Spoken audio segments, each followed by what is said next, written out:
Alright guys, what is going on? It is Spherical here. We are back with Sword Art Online Alicization, episode, well, War of the Underworld, episode number 6.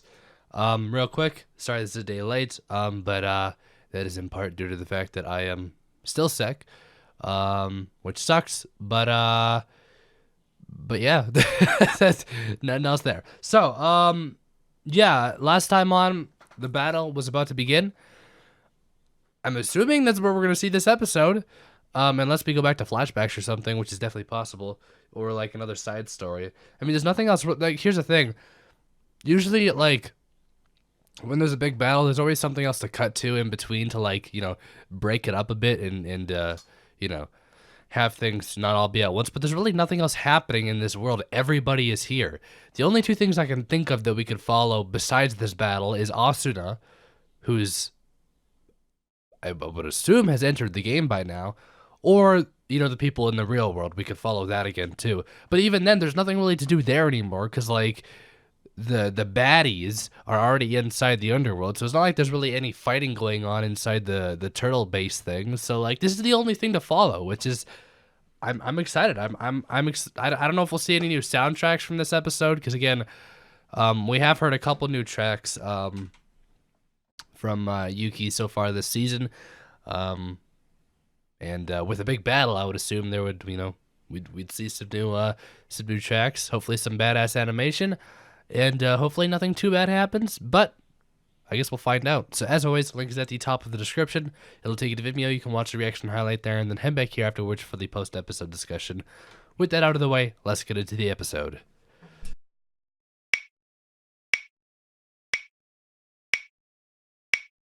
Alright guys, that was episode number 6 of Sword Art Online Alicization, War of Underworld. Oh man.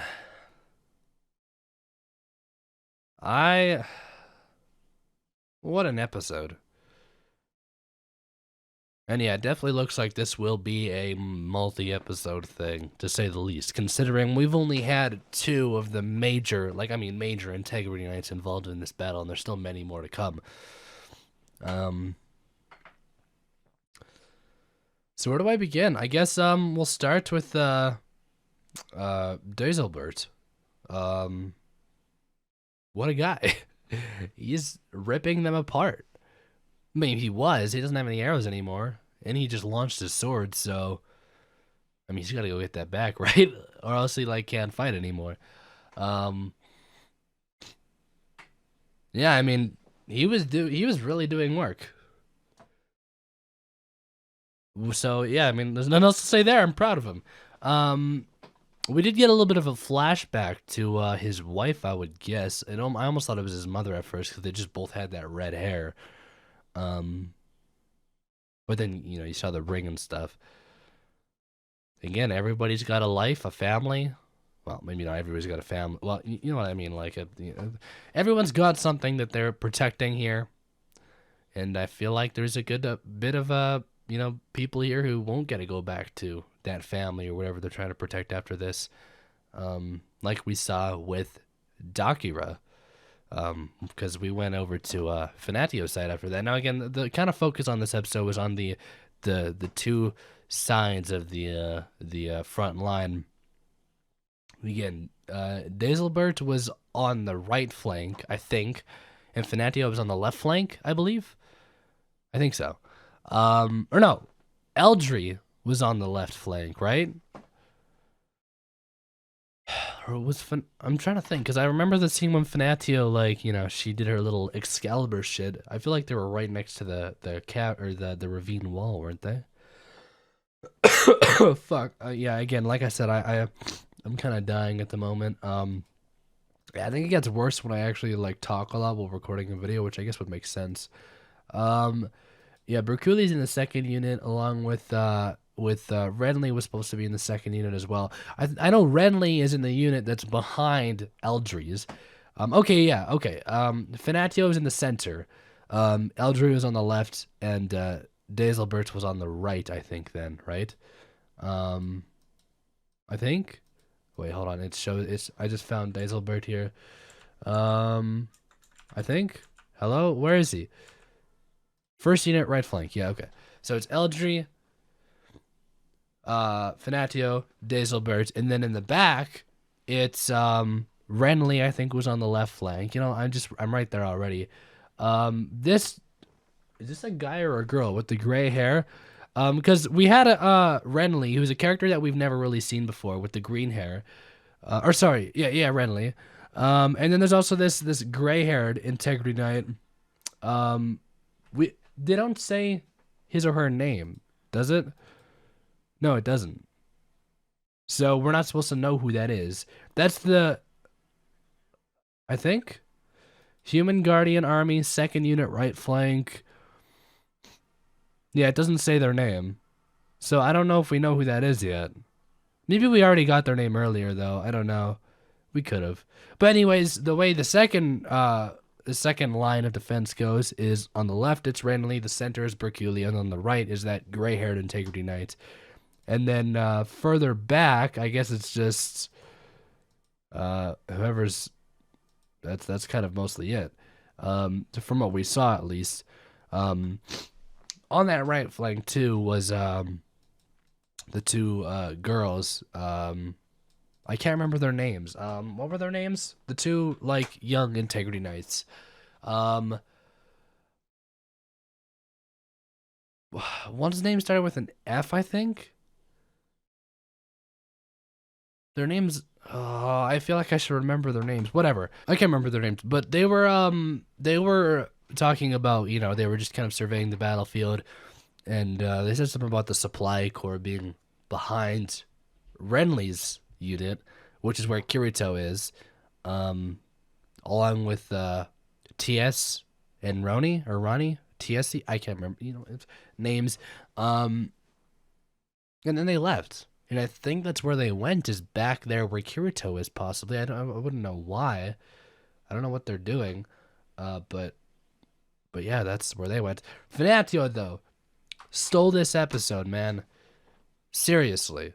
She was so badass. Again, she faced up against the giant general, right? I think that was the giant general. It's kind of hard to tell because they don't really seem that big compared to, like... Well, I mean, they are bigger, I guess, than a normal human, but not by a whole lot. But Dakira, I guess, went in and saved her because the general dude just flew into a rage, and I really don't know what happened. Again, there's a lot of weird anomalies that have happened so far in the Underworld, but he started glitching out, and it like connected his flux light to hers somehow through like a line, and she couldn't move. And then Dakira came in and saved her, but she died. And then Fenatio decided, hey, I gotta kill this dude, and that's what she did, which again, it was badass. The music in this episode was phenomenal, as I expected, and as I kind of stated earlier in the pre-episode discussion. Then we saw Alice kind of making a little spirit bomb out of the I guess the energy coming off of, you know, the dead people, which this is like kind of, I think, what they were talking about earlier with like the true sacred power or something like that. I think that's what this is, because they were going to have Alice harness all of that energy and stuff. I don't really know what it's going to do. Is it just she's going to throw it and it's going to explode, or is it, you know, going to be, is it something else? What is it? What does it do? I don't know. But yeah, again, all the battle so far has been on the front lines. Eldry's side, again, we saw Eldry, you know, his unit got well, they aren't really even fighting at this point. The goblins, again, their goal is to keep everything in front of them. They don't want anything getting past them. But these goblins went and threw a bunch of smoke bombs, and that allowed for chaos to ensue, and they just started running right past. I'm not sure if they're gonna try and even bother with the first unit, or if they're just gonna keep running past to the second line of units. I don't think that would be an amazing strategical move, because then they would just be surrounded, right? But if they're able to push past that right or that left flank of Eldry, or Eldry's unit, and they're able to take that unit out, then they're able to kind of push the army in that kind of sideways, because then they would have like a right side flank where they can kind of push the army and kind of start surrounding the human forces if they're able to get through their right side, which would be our left side. So we'll have to see how that plays out. But yeah, epic battle is epic. That's where we're at right now. But anyways, I'm gonna leave you guys off here because again, I'm still in the process of dying. So, recording is. I shouldn't say it's not fun because it is still fun, but it's not as easy to do as I feel like it normally should be. But yeah. Anyways, I'm gonna leave you guys off here. So as always, if you want early access and or the full-length versions of these reactions, click that link in the description. It'll take you to patreon.com/sphericalfilms, and you can check that out there. But with all of that out of the way, I do thank you guys for watching, and I'll talk to you guys all on Saturday with episode number 7. Until then, peace out.